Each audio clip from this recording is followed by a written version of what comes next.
नमस्कार दोस्तों, आपके अपने चैनल पूजा वार्ष्णेय हिंदी कहानियों में आपका स्वागत है। आज की कहानी का शीर्षक है ईश्वरीय न्याय। कानपुर जिले में पंडित भृगुदत्त नामक एक बड़े जमींदार थे। मुंशी सत्यनारायण उनके कारिंदा थे। वह बड़े स्वामीभक्त और सच्चरित्र मनुष्य थे। लाखों रुपए की तहसील और हजारों मन अनाज का लेन देन उनके हाथ में था, पर कभी उनकी नियत दांवों-डोल न होती। उनके सुप्रबंध से रियासत दिनों-दिन उन्नति करती जाती थी। ऐसे कर्तव्यपरायण सेवक का जितना सम्मान होना चाहिए, उससे अधिक ही होता था। दुख सुख के प्रत्येक अवसर पर पंडित जी उनके साथ बड़ी उदारता से पेश आते। धीरे धीरे मुंशी जी का विश्वास इतना बढ़ा कि पंडित जी ने हिसाब किताब का समझना भी छोड़ दिया। संभव है उनसे आजीवन इसी तरह निभ जाती, पर भावी प्रबल है। प्रयाग में कुंभ लगा तो पंडित जी भी स्नान करने गए। वहां से लौटकर फिर वे घर न आए।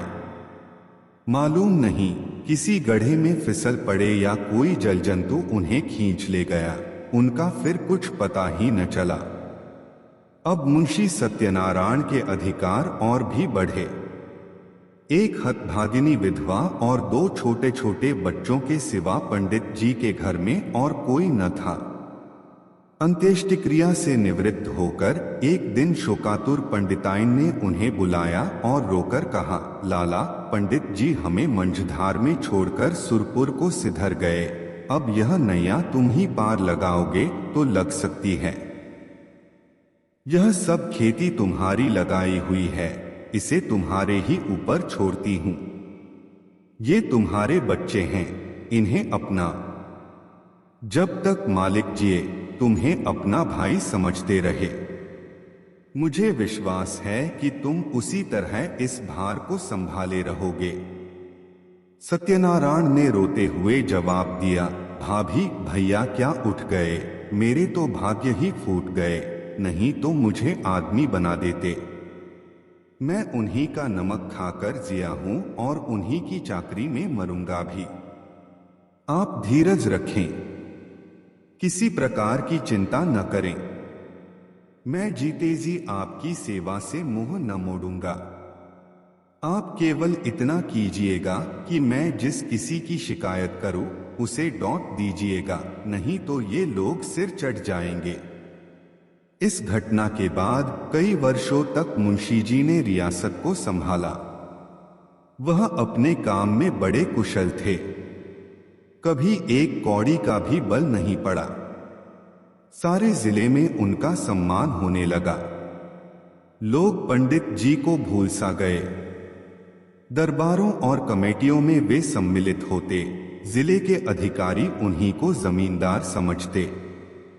अन्य रईसों में उनका आदर था, पर मानवृद्धि की महंगी वस्तु है। और भानुकुंवरी अन्य स्त्रियों के सदृश पैसे को खूब पकड़ती।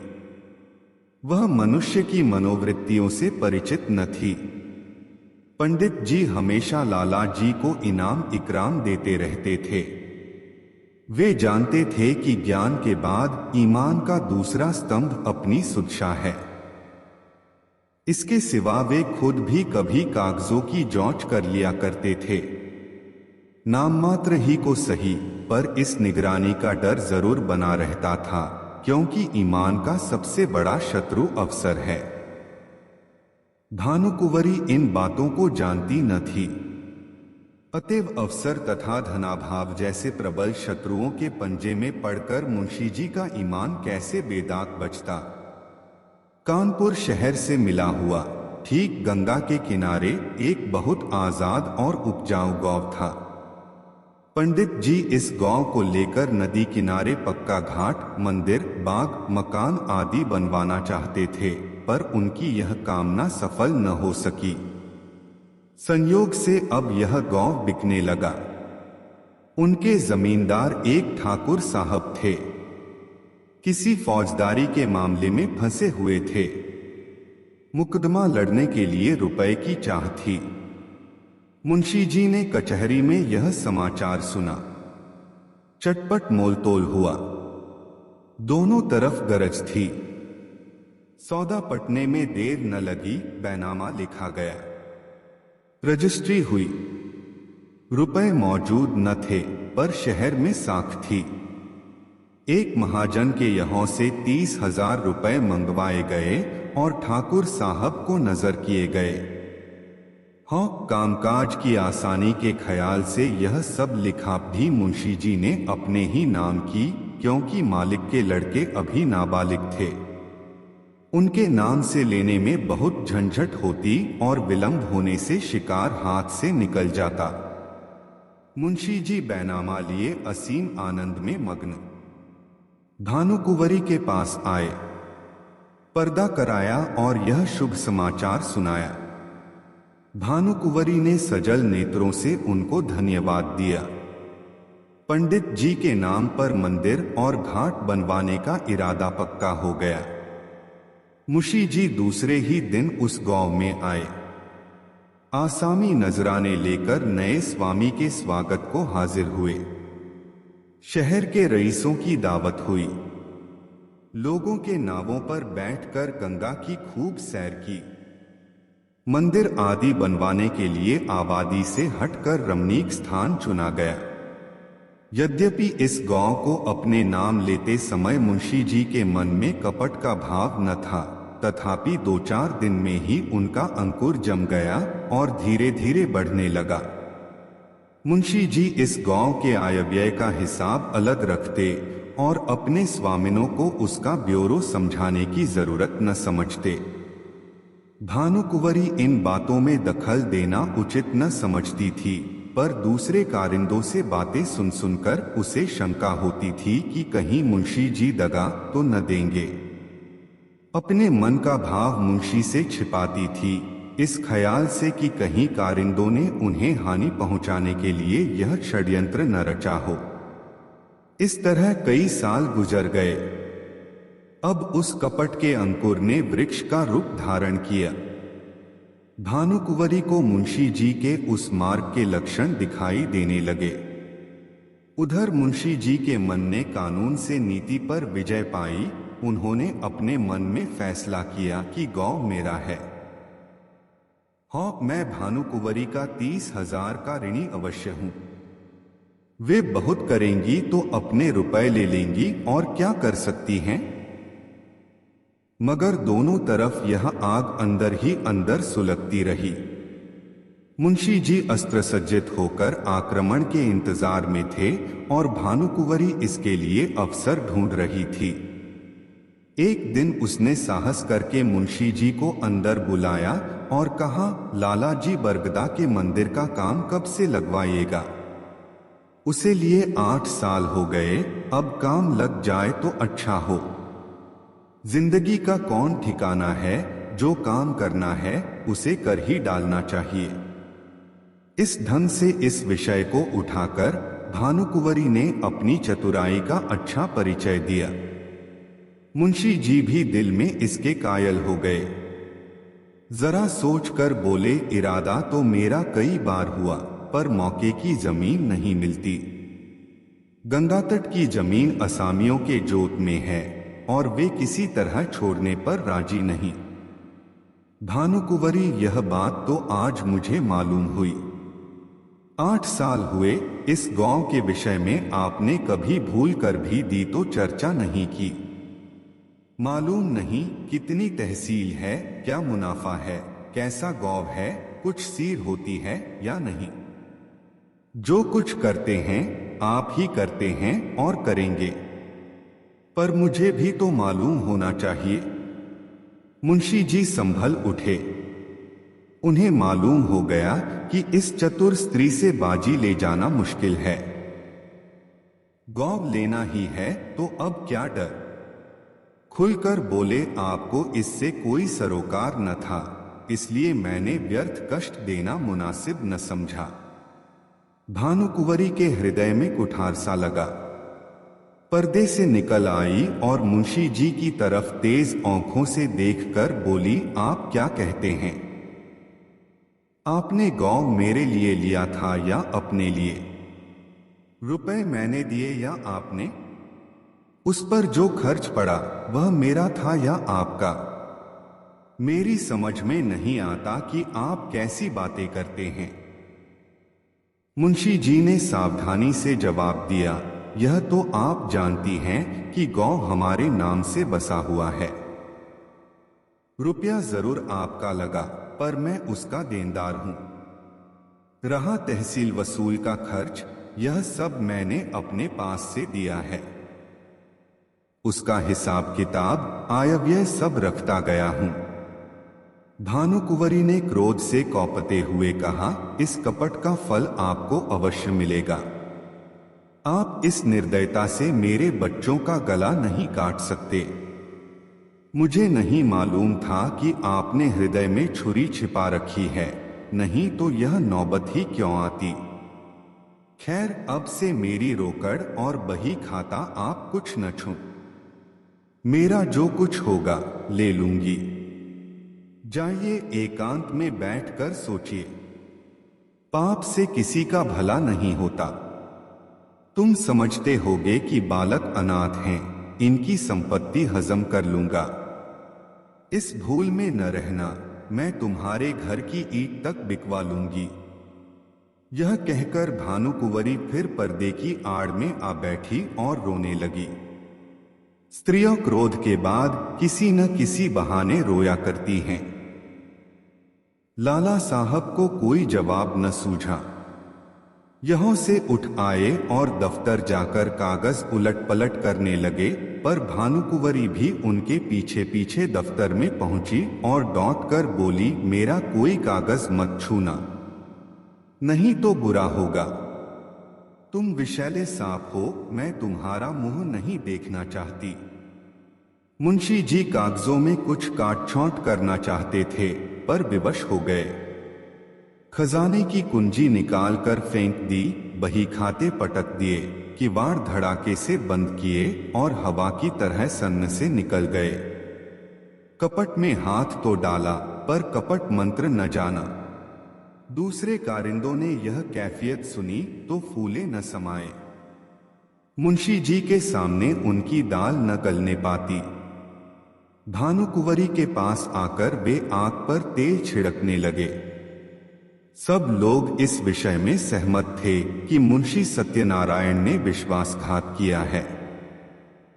मालिक का नमक उनकी हड्डियों से फूट फूट कर निकलेगा।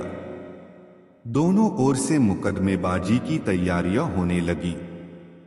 एक तरफ न्याय का शरीर था, दूसरी ओर न्याय की आत्मा। प्रकृति का पुरुष से लड़ने का साहस हुआ। भानुकुंवरी ने लाला छक्कन लाल से पूछा, हमारा वकील कौन है? छक्कन लाल ने इधर उधर झोंक कर कहा, वकील तो सेठ जी हैं, पर सत्यनारायण ने उन्हें पहले गौंठ रखा होगा। इस मुकदमे के लिए बड़े होशियार वकील की जरूरत है। मेहरा बाबू की आजकल खूब चल रही है। हाकिम की कलम पकड़ लेते हैं, बोलते हैं तो जैसे मोटर कार छूट जाती है सरकार। और क्या कहें, कई आदमियों को फांसी से उतार लिया है, उनके सामने कोई वकील जबान तो खोल नहीं सकता। सरकार कहें तो वही कर लिए जाए। छक्कन लाल की अत्युक्ति से संदेह पैदा कर लिया। भानुकुंवरी ने कहा, नहीं, पहले सेठ जी से पूछ लिया जाए, उसके बाद देखा जाएगा। आप जाइए, उन्हें बुला लाइए। छक्कनलाल अपनी तकदीर को ठोंकते हुए सेठ जी के पास गए। सेठ जी पंडित भृगुदत्त के जीवन काल से ही उनका कानून संबंधी सब काम किया करते थे। मुकदमे का हाल सुना तो सन्नाटे में आ गए। सत्यनारायण को यह बड़ा नेकनियत आदमी समझते थे। उनके पतन से बड़ा खेद हुआ। उसी वक्त आए। भानुकुंवरी ने रो रो कर उनसे अपनी विपत्ति की कथा कही और अपने दोनों लड़कों को उनके सामने खड़ा करके बोली, आप इन अनाथों की रक्षा कीजिए, इन्हें मैं आपको सौंपती हूं। सेठ जी ने समझौते की बात छेड़ी। बोले, आपस की लड़ाई अच्छी नहीं। भानुकुंवरी अन्यायी के साथ लड़ना ही अच्छा है। सेठ जी, पर हमारा पक्ष निर्बल है। भानुकुंवरी फिर पर्दे से निकल आई और विस्मित होकर बोली, क्या हमारा पक्ष निर्बल है? दुनिया जानती है कि गौ हमारा है, उसे हमसे कौन ले सकता है? नहीं, मैं सुलह कभी न करूंगी। आप कागजों को देखें। मेरे बच्चों की खातिर यह कष्ट उठाएं। आपका परिश्रम निष्फल न जाएगा। सत्यनारायण की नीयत पहले खराब न थी। देखिए, जिस मिति में गौ लिया गया है, उस मिति में 30,000 का क्या खर्च दिखाया गया है। अगर उसने अपने नाम उधार लिखा हो तो देखिए वार्षिक सूद चुकाया गया या नहीं। ऐसे नरपिशाच से मैं कभी सुलह न करूंगी। सेठ जी ने समझ लिया कि इस समय समझाने बुझाने से कुछ काम न चलेगा। कागजात देखें, अभियोग चलाने की तैयारियां होने लगी।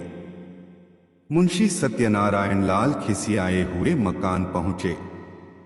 लड़के ने मिठाई मांगी, उसे पीटा।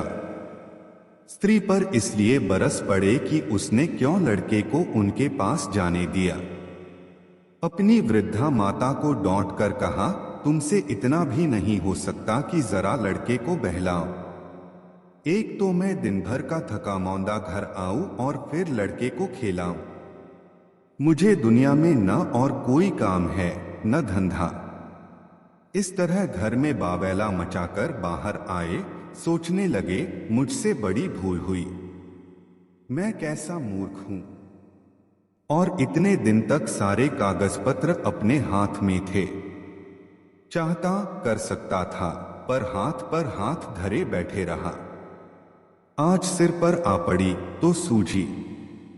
मैं चाहता तो बही खाते सब नए बना सकता था, जिसमें इस गांव का और रुपए का जिक्र ही न होता, पर मेरी मूर्खता के कारण घर में आई हुई लक्ष्मी रूठी जाती हैं। मुझे क्या मालूम था कि वह चुड़ैल मुझसे इस तरह पेश आएगी, कागजों में हाथ तक न लगाने देगी। इसी उधेड़बुन में मुंशी जी एकाएक उछल पड़े। एक उपाय सूझ गया, क्यों न कार्यकर्ताओं को मिला लूं।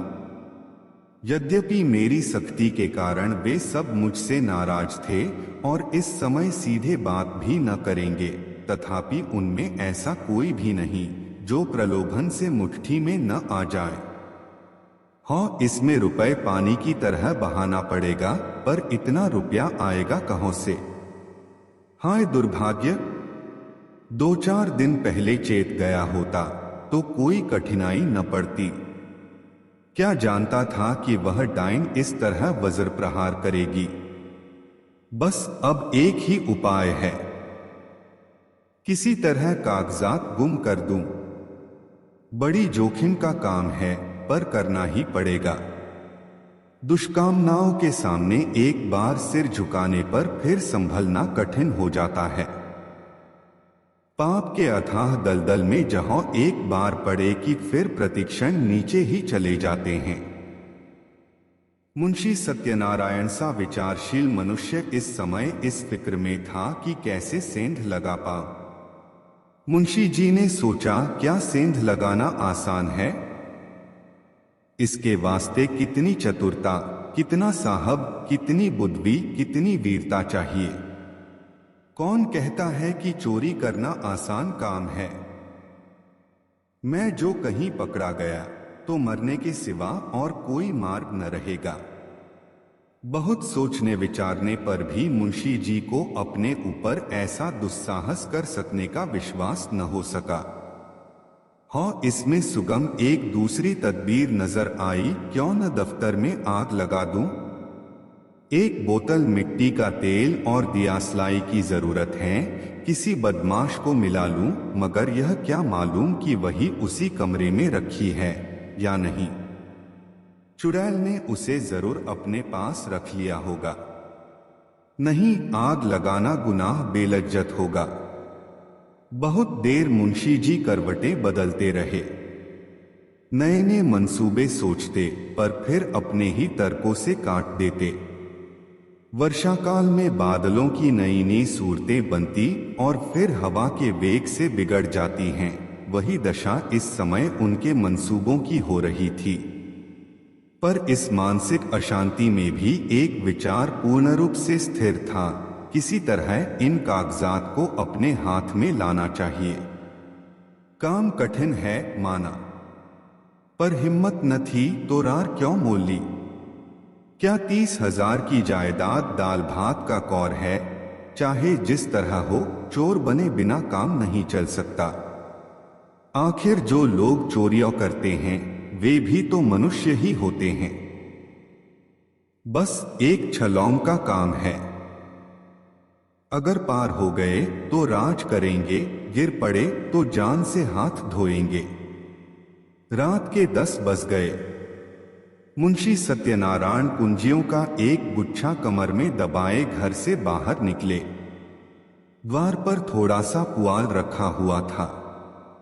उसे देखते ही वे चौंक पड़े। मारे डर के छाती धड़कने लगी। जान पड़ा कि कोई छिपा बैठा है। कदम रुक गए।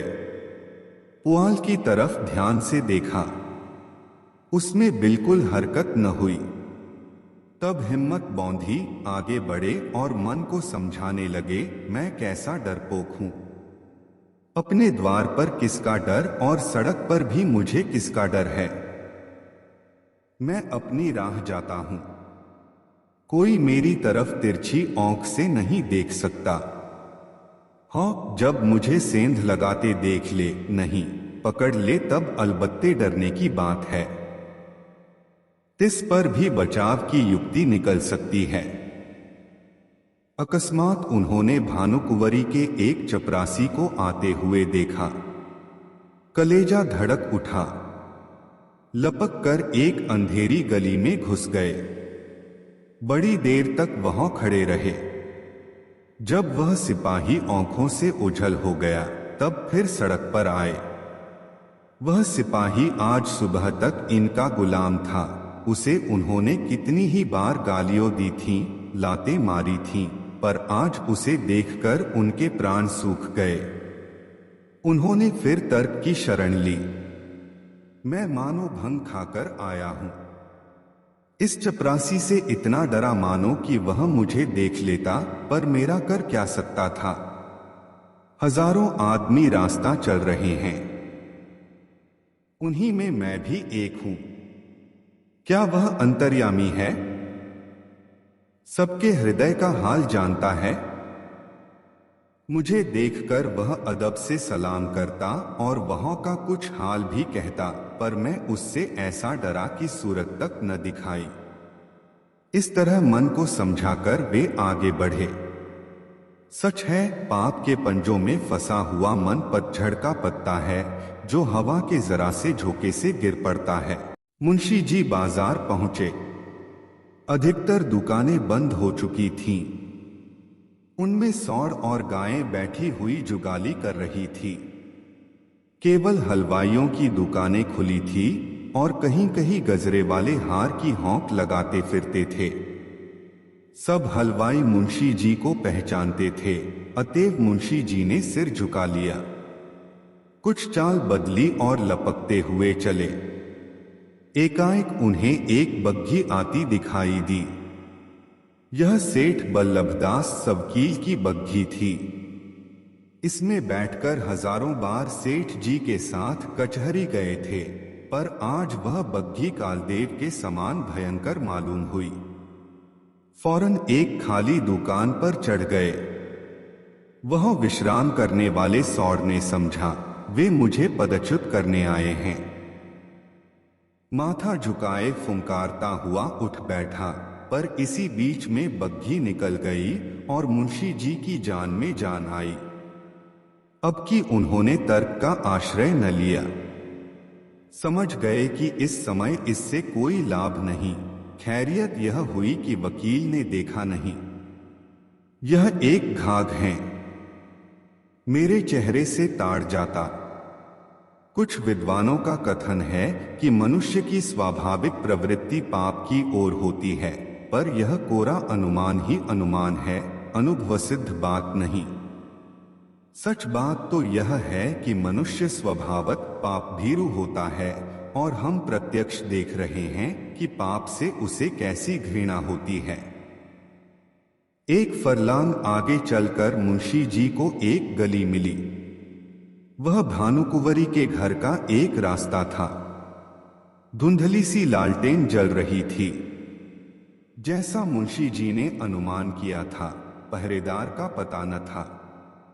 अस्तबल में चमारों के यहाँ नाच हो रहा था। कई चमारिनें बनाव सिंगार करके नाच रही थीं। चमार मृदंग बजाबजा कर गाते थे।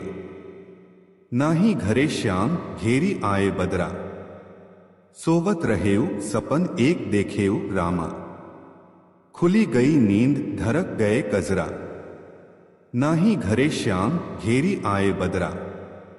दोनों पहरेदार वही तमाशा देख रहे थे। मुंशी जी दबे पांव लालटेन के पास गए और जिस तरह बिल्ली चूहे पर झपटती है, उसी तरह उन्होंने झपट कर लालटेन को बुझा दिया। एक पड़ाव पूरा हो गया, पर वे उस कार्य को जितना दुष्कर समझते थे उतना न जान पड़ा। हृदय कुछ मजबूत हुआ। दफ्तर के बरामदे में पहुंचे और खूब कान लगाकर आहट ली। चारों ओर सन्नाटा छाया हुआ था। केवल चमारों का कोलाहल सुनाई देता था। इस समय मुंशी जी के दिल में धड़कन थी, पर सिर धमधम कर रहा था, हाथ पांव कौंप रहे थे, सांस बड़े वेग से चल रही थी। शरीर का एक एक रोम, आंख और कान बना हुआ था। वे सजीवता की मूर्ति हो रहे थे।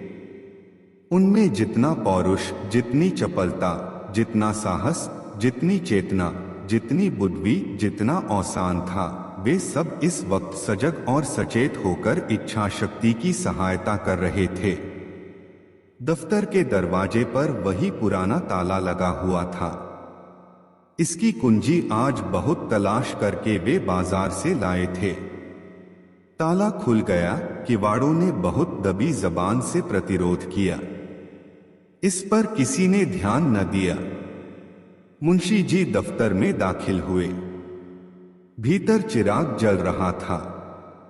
मुंशी जी को देखकर उसने एक दफे सिर हिलाया, मानो उन्हें भीतर आने से रोका।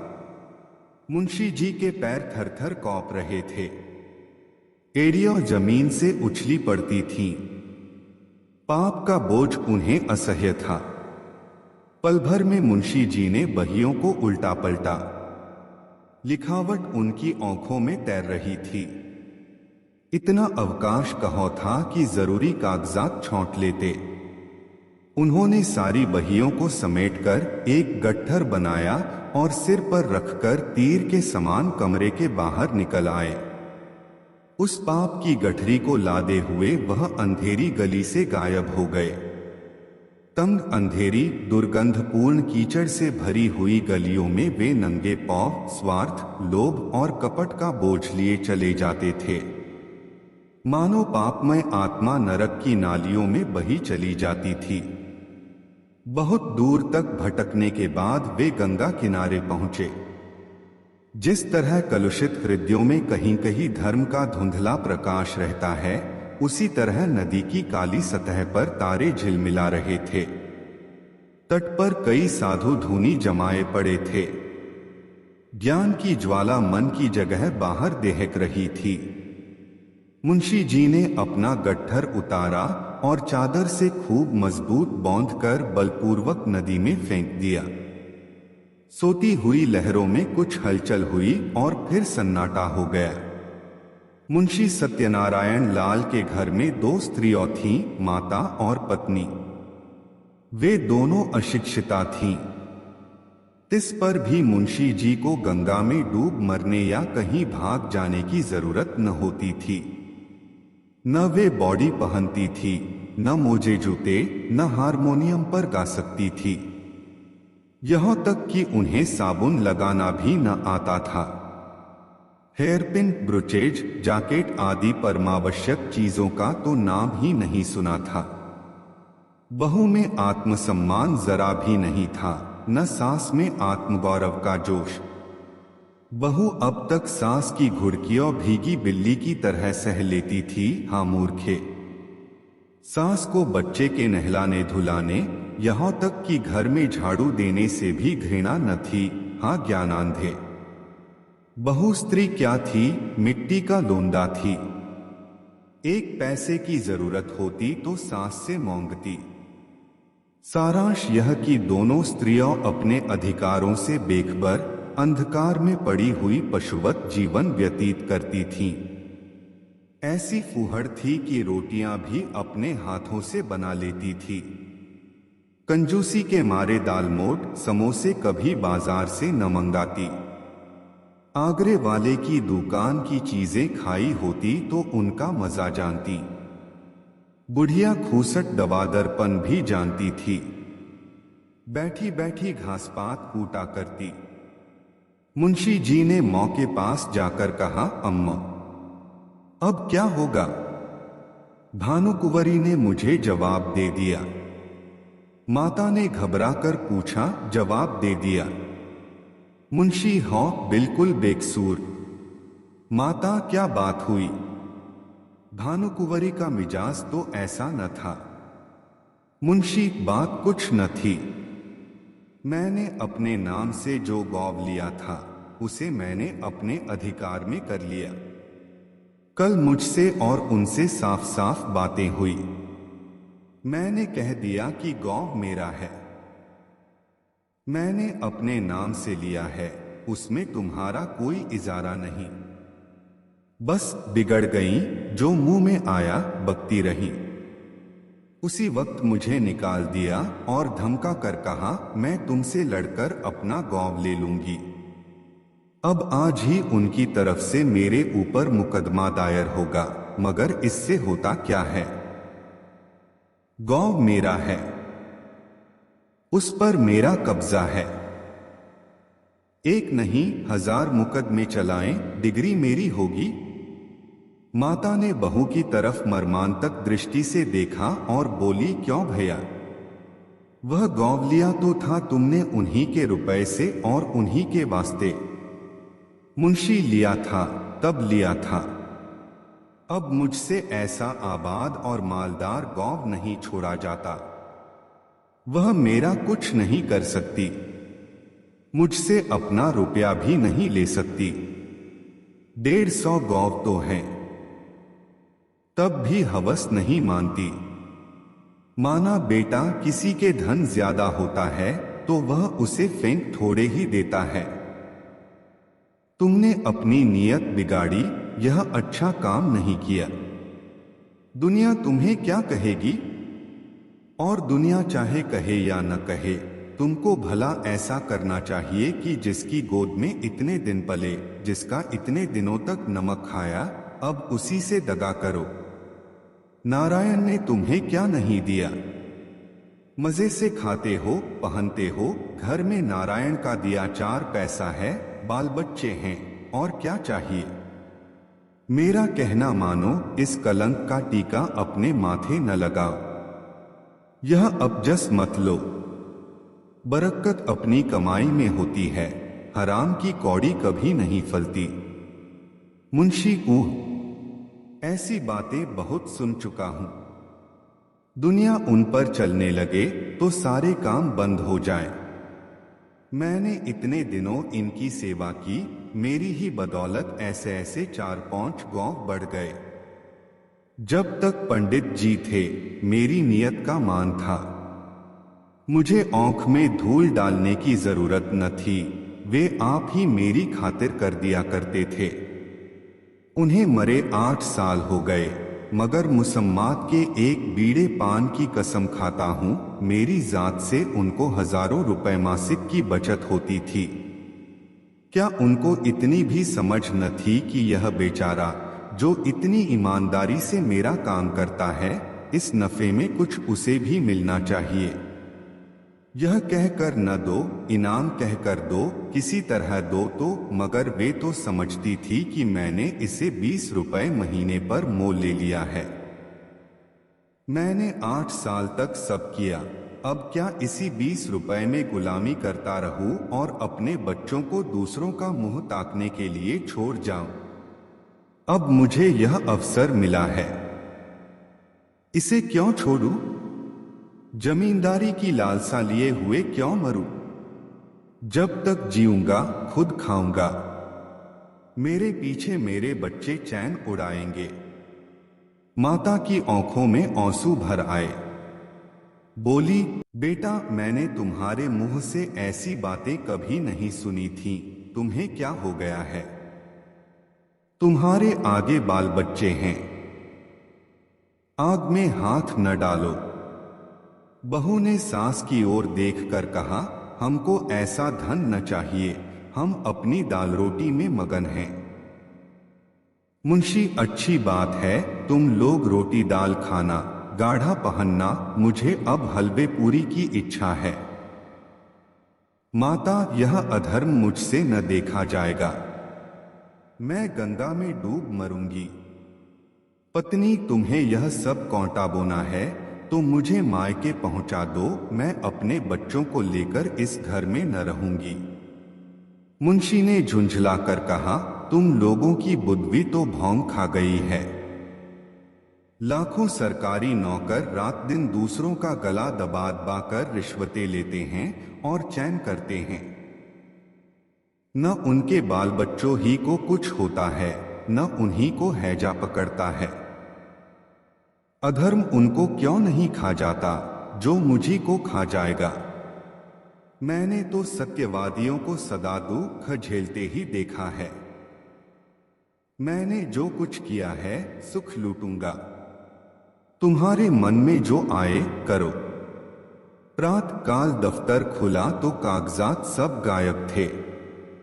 मुंशी छक्कनलाल बौखलाए से घर में गए और मालकिन से पूछा, कागजात आपने उठवा लिए हैं? भानुकुंवरी ने कहा, मुझे क्या खबर, जहां आपने रखे होंगे वहीं होंगे। फिर सारे घर में खलबली पड़ गई, पहरेदारों पर मार पड़ने लगी। भानुकुंवरी को तुरंत मुंशी सत्यनारायण पर संदेह हुआ, मगर उनकी समझ में छक्कनलाल की सहायता के बिना यह काम होना असंभव था। पुलिस में रपट हुई। एक ओझा नाम निकालने के लिए बुलाया गया। मौलवी साहब ने कुर्रा फेंका।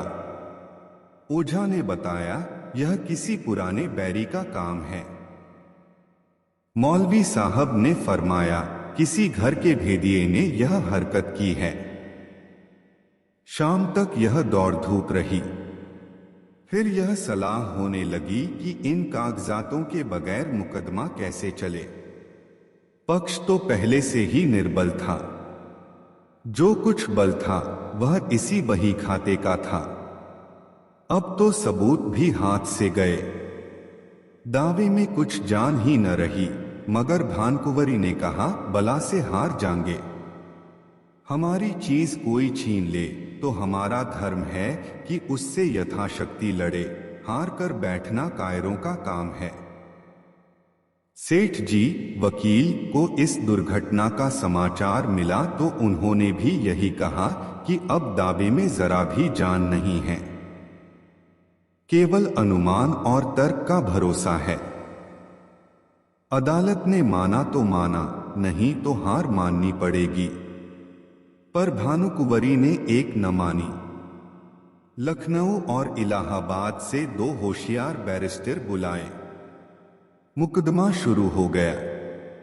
सारे शहर में इस मुकदमे की धूम थी। कितने ही रईसों को भानुकुंवरी ने साथी बनाया था।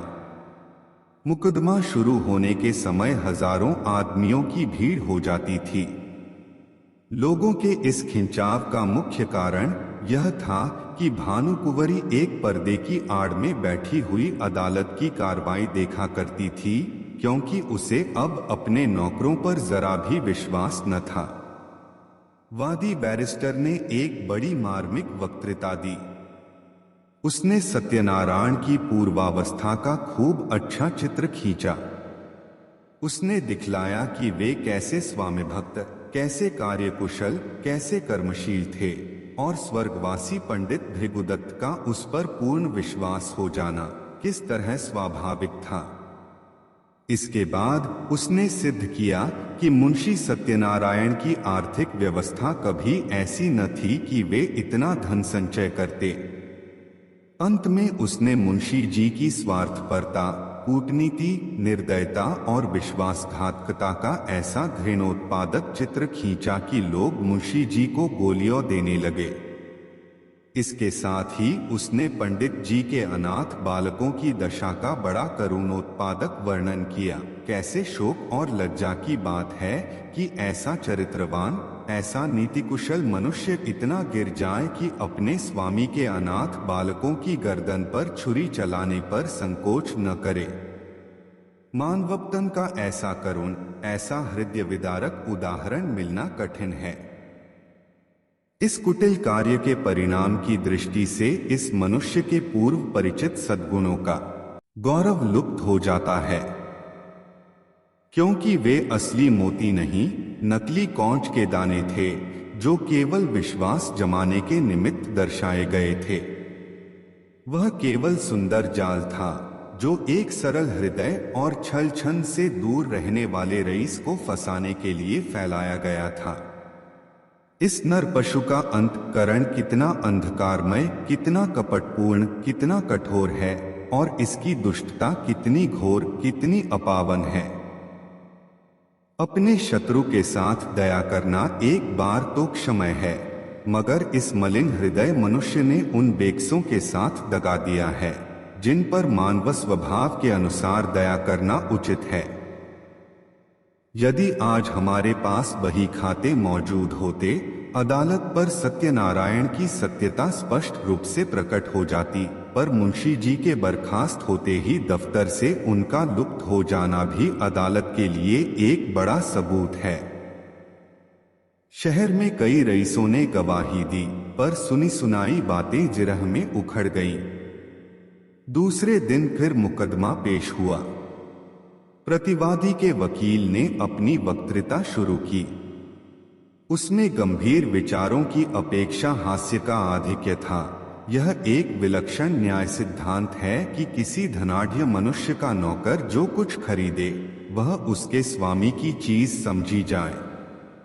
इस सिद्धांत के अनुसार हमारी गवर्नमेंट को अपने कर्मचारियों की सारी संपत्ति पर कब्जा कर लेना चाहिए।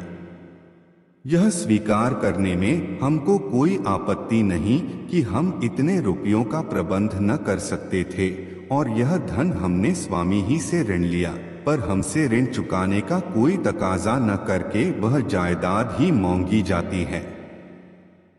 यदि हिसाब के कागजात दिखलाए जाए तो वे साफ बता देंगे कि मैं सारा ऋण दे चुका। हमारे मित्र ने कहा कि ऐसी अवस्था में बहियों का गुम हो जाना भी अदालत के लिए एक सबूत होना चाहिए।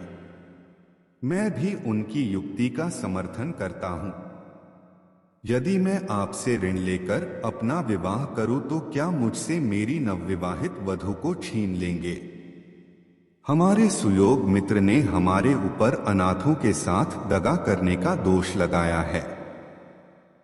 अगर मुंशी सत्यनारायण की नीयत खराब होती तो उनके लिए सबसे अच्छा अवसर वह था जब पंडित भृगुदत्त का स्वर्गवास हुआ था।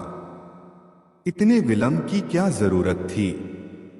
यदि आप शेर को फंसाकर उसके बच्चे को उसी वक्त नहीं पकड़ लेते, उसे बढ़ने और सबल होने का अवसर देते हैं, तो मैं आपको बुद्धिमान न कहूंगा। यथार्थ बात यह है कि मुंशी सत्यनारायण ने नमक का जो कुछ हक था वह पूरा कर दिया। 8 वर्ष तक तनमन से स्वामी के संतान की सेवा की। आज उन्हें अपनी साधुता का जो फल मिल रहा है वह बहुत ही दुखजनक और हृदय विदारक है। इसमें भानुकुंवरी का दोष नहीं। वे एक गुणसंपन्न महिला हैं, मगर अपनी जाति के अवगुण उनमें भी विद्यमान हैं। ईमानदार मनुष्य स्वभावत स्पष्टभाषी होता है। उसे अपनी बातों में नमक मिर्च लगाने की जरूरत नहीं होती। यही कारण है कि मुंशी जी के मृदुभाषी मातहतों को उन पर आक्षेप करने का मौका मिल गया। इस दावे की जड़ केवल इतनी ही है और कुछ नहीं। भानुकुंवरी यहाँ उपस्थित हैं। क्या वे कह सकती हैं कि इस 8 वर्ष की मुद्दत में कभी इस गांव का जिक्र उनके सामने आया? कभी उसके हानिलाभ, आयव्यय, लेन देन की चर्चा उनसे की गई? मान लीजिए कि मैं गवर्नमेंट का मुलाजिम हूं। यदि मैं आज दफ्तर में आकर अपनी पत्नी के आयव्यय और अपने टहलुओं के टैक्सों का पचड़ा गाने लगूं, तो शायद मुझे शीघ्र ही अपने पद से पृथक होना पड़े और संभव है कुछ दिनों तक बरेली की अतिथिशाला में भी रखा जाऊं। जिस गांव से भानुकुंवरी का सरोवार न था, उसकी चर्चा उनसे क्यों की जाती? इसके बाद बहुत से गवाह पेश हुए, जिनमें अधिकांश आसपास के देहातों के जमींदार थे। उन्होंने बयान किया कि हमने मुंशी सत्यनारायण असामियों को अपनी दस्तखती रसीदें और अपने नाम से खजाने में रुपया दाखिल करते देखा है। इतने में संध्या हो गई। अदालत ने 1 सप्ताह में फैसला सुनाने का हुक्म दिया। सत्यनारायण को अब अपनी जीत में कोई संदेह न था। वादी पक्ष के गवाह भी उखड़ गए थे और बहस भी सबूत से खाली थी। अब इनकी गिनती भी जमींदारों में होगी और संभव है यह कुछ दिनों में रईस कहलाने लगेंगे। पर किसी न किसी कारण से अब शहर के गणमान्य पुरुषों से आंखें मिलाते शर्माते थे। उन्हें देखते ही उनका सिर नीचा हो जाता था। वह मन में डरते थे कि वे लोग कहीं इस विषय पर कुछ पूछताछ न कर बैठें। वह बाजार में निकलते तो दुकानदारों में कुछ कानाफूसी होने लगती और लोग उन्हें तिरछी दृष्टि से देखने लगते। अब तक लोग उन्हें विवेकशील और सच्चरित्र मनुष्य समझते। शहर के धनी मानी उन्हें इज्जत की निगाह से देखते और उनका बड़ा आदर करते थे। यद्यपि मुंशी जी को अब तक इनसे टेढ़ी तिरछी सुनने का संयोग न पड़ा था, तथापि उनका मन कहता था कि सच्ची बात किसी से छिपी नहीं है। चाहे अदालत से उनकी जीत हो जाए, पर उनकी साख अब जाती रही। अब उन्हें लोग स्वार्थी, कपटी और दगाबाज समझेंगे। दूसरों की बात तो अलग रही, स्वयं उनके घर वाले उनकी उपेक्षा करते थे। बूढ़ी माता ने 3 दिन से मुंह में पानी नहीं डाला। स्त्री बार बार हाथ जोड़कर कहती थी कि अपने प्यारे बालकों पर दया करो। बुरे काम का फल कभी अच्छा नहीं होता। नहीं तो पहले मुझी को विष खिला दो। जिस दिन फैसला सुनाया जाने वाला था, प्रात काल एक कुंजड़िन तरकारियों लेकर आई और मुंशियाइन से बोली, बहू जी, हमने बाजार में एक बात सुनी है। बुरा न मानो तो कहूं। जिसको देखो उसके मुंह से यही बात निकलती है कि लाला बाबू ने जालसाजी से पंडिताइन का कोई हल्का ले लिया। हमें तो इस पर यकीन नहीं आता। लाला बाबू ने न संभाला होता तो अब तक पंडिताइन का कहीं पता न लगता। एक अंगुल जमीन न बचती। इन्हीं में एक सरदार था कि सबको संभाल लिया। तो क्या अब उन्हीं के साथ बदी करेंगे? अरे बहू, कोई कुछ साथ लाया है कि ले जाएगा? यही नेकबदी रह जाती है। बुरे का फल बुरा होता है। आदमी न देखे पर अल्लाह सब कुछ देखता है। बहू जी पर घड़ों पानी पड़ गया। जी चाहता था कि धरती फट जाती तो उसमें समा जाती। स्त्रियों स्वभावत लज्जावती होती हैं। उनमें आत्माभिमान की मात्रा अधिक होती है।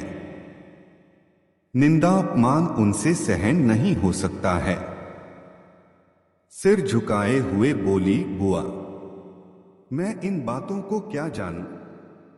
मैंने तो आज ही तुम्हारे मुंह से सुनी है। कौन सी तरकारियां हैं? मुंशी सत्यनारायण अपने कमरे में लेटे हुए कुंजड़िन की बातें सुन रहे थे। उसके चले जाने के बाद आकर स्त्री से पूछने लगे, यह शैतान की खाला क्या कह रही थी? स्त्री ने पति की ओर से मुंह फेर लिया और जमीन की ओर ताकते हुए बोली, क्या तुमने नहीं सुना? तुम्हारा गुणगान कर रही थी। तुम्हारे पीछे देखो, किस किस के मुंह से ये बातें सुननी पड़ती हैं और किस किस से मुंह छिपाना पड़ता है। मुंशी जी अपने कमरे में लौट आए। स्त्री को कुछ उत्तर नहीं दिया। आत्मा लज्जा से परास्त हो गई। जो मनुष्य सदैव सर्वसम्मानित रहा हो, जो सदा आत्माभिमान से सिर उठाकर चलता रहा हो, जिसकी सुकृति की सारे शहर में चर्चा होती हो, वह कभी सर्वथा लज्जा शून्य नहीं हो सकता। लज्जा कुपथ की सबसे बड़ी शत्रु है।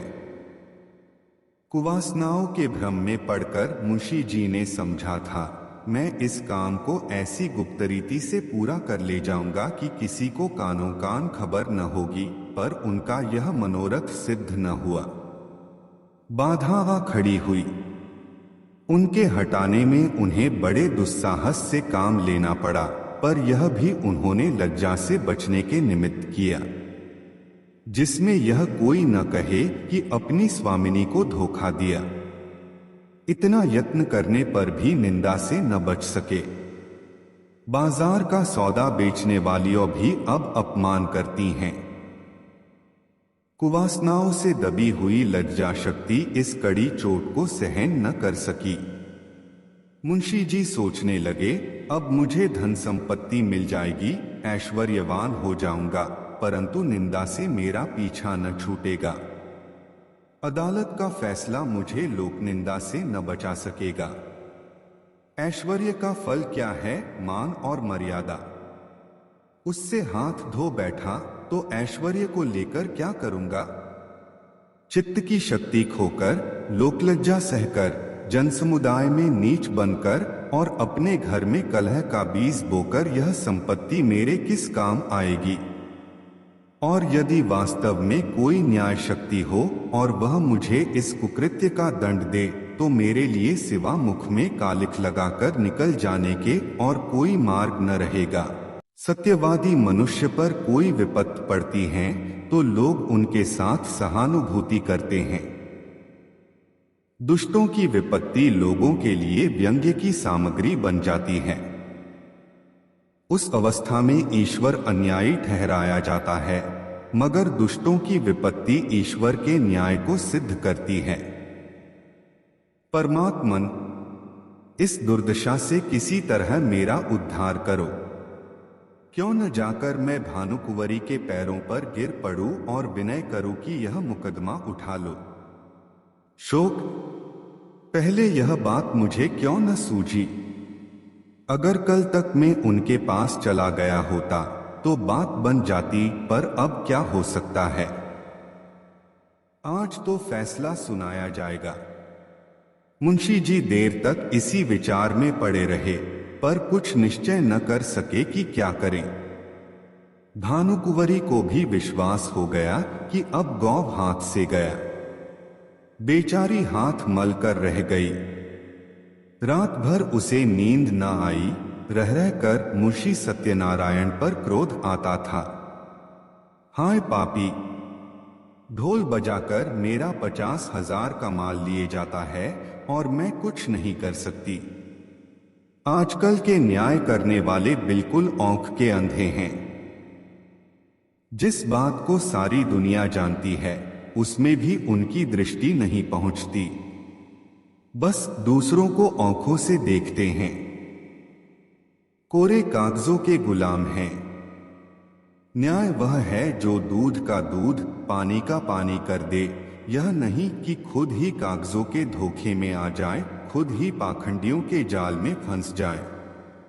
इसी से तो ऐसी छली, कपटी, दगाबाज और दुरात्माओं का साहस बढ़ गया है। खैर, गौ जाता है तो जाए, लेकिन सत्यनारायण तुम शहर में कहीं मुंह दिखाने के लायक भी न रहे। इस ख्याल से भानुकुंवरी को कुछ शांति हुई। शत्रु की हानि मनुष्य को अपने लाभ से भी अधिक प्रिय होती है। मानव स्वभाव ही कुछ ऐसा है। तुम हमारा एक गौ ले गए, नारायण चाहेंगे तो तुम भी इससे सुख न पाओगे। तुम आप नरक की आग में जलोगे, तुम्हारे घर में कोई दिया जलाने वाला न रह जाएगा। फैसले का दिन आ गया। आज इजलास में बड़ी भीड़ थी। ऐसे महानुभाव उपस्थित थे जो बगुलों की तरह अफसरों की बधाई और विदाई के अवसरों ही में नजर आया करते हैं। वकीलों और मुख्तारों की पलटन भी जमा थी। नियत समय पर जज साहब ने इजलास सुशोभित किया। विस्तृत न्याय भवन में सन्नाटा छा गया। अहलमद ने संदूक से तजबीज निकाली। लोग उत्सुक होकर एक एक कदम और आगे खिसक गए। जज ने फैसला सुनाया, मुद्दई का दावा खारिज। दोनों पक्ष अपना अपना खर्च सह लें। यद्यपि फैसला लोगों के अनुमान के अनुसार ही था, तथापि जज के मुंह से उसे सुनकर लोगों में हलचल सी मच गई। उदासीन भाव से फैसले पर आलोचना करते हुए लोग धीरे धीरे कमरे से निकलने लगे। एकाएक भानुकुंवरी घूंघट निकाले इजलास पर आकर खड़ी हो गई। जाने वाले लौट पड़े। जो बाहर निकल गए थे दौड़कर आ गए और कौतूहल पूर्वक भानुकुंवरी की तरफ ताकने लगे। भानुकुंवरी ने कंपित स्वर में जज से कहा, सरकार, यदि हुक्म दें तो मैं मुंशी जी से कुछ पूछूं। यद्यपि यह बात नियम के विरुद्ध थी, तथापि जज ने दयापूर्वक आज्ञा दे दी। तब भानुकुंवरी ने सत्यनारायण की तरफ देखकर कहा, लाला जी, सरकार ने तुम्हारी डिग्री तो कर ही दी। गौ तुम्हें मुबारक रहे, मगर ईमान आदमी का सब कुछ है। ईमान से कह दो, गौ किसका है? हजारों आदमी यह प्रश्न सुनकर कौतूहल से सत्यनारायण की तरफ देखने लगे। मुंशी जी विचार सागर में डूब गए। हृदय में संकल्प और विकल्प में घोर संग्राम होने लगा। हजारों मनुष्यों की आंखें उनकी तरफ जमी हुई थीं। यथार्थ बात अब किसी से छिपी न थी। इतने आदमियों के सामने असत्य बात मुंह से निकल न सकी। लज्जा से जबान बंद कर ली, मेरा कहने में काम बनता था। कोई बात न थी, किंतु घोरतम पाप का दंड समाज दे सकता है, उसके मिलने का पूरा भय था। आपका कहने से काम बिगड़ता था। जीती जिताई बाजी हाथ से निकली जाती थी। सर्वोत्कृष्ट काम के लिए समाज से जो इनाम मिल सकता है, उसके मिलने की पूरी आशा थी। आशा के भय को जीत लिया। उन्हें ऐसा प्रतीत हुआ जैसे ईश्वर ने मुझे अपना मुख उज्ज्वल करने का यह अंतिम अवसर दिया है। मैं अब भी मान व सम्मान का पात्र बन सकता हूं। अब अपनी आत्मा की रक्षा कर सकता हूं। उन्होंने आगे बढ़कर भानुकुंवरी को प्रणाम किया और कौंपते हुए स्वर से बोले, आपका। हजारों मनुष्यों के मुंह से एक गगनस्पर्शी ध्वनि निकली, सत्य की जय। जज ने खड़े होकर कहा, यह कानून का न्याय नहीं, ईश्वरीय न्याय है।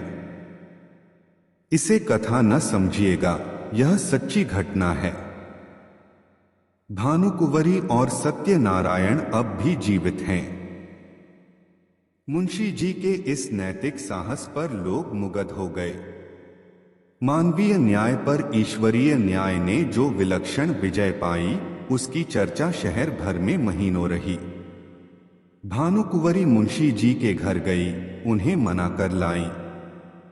फिर अपना सारा कारोबार उन्हें सौंपा और कुछ दिनों उपरांत यह गांव उन्हीं के नाम हिब्बा कर दिया। मुंशी जी ने भी उसे अपने अधिकार में रखना उचित न समझा, कृष्णार्पण कर दिया। अब इसकी आमदनी दीन दुखियों और विद्यार्थियों की सहायता में खर्च होती।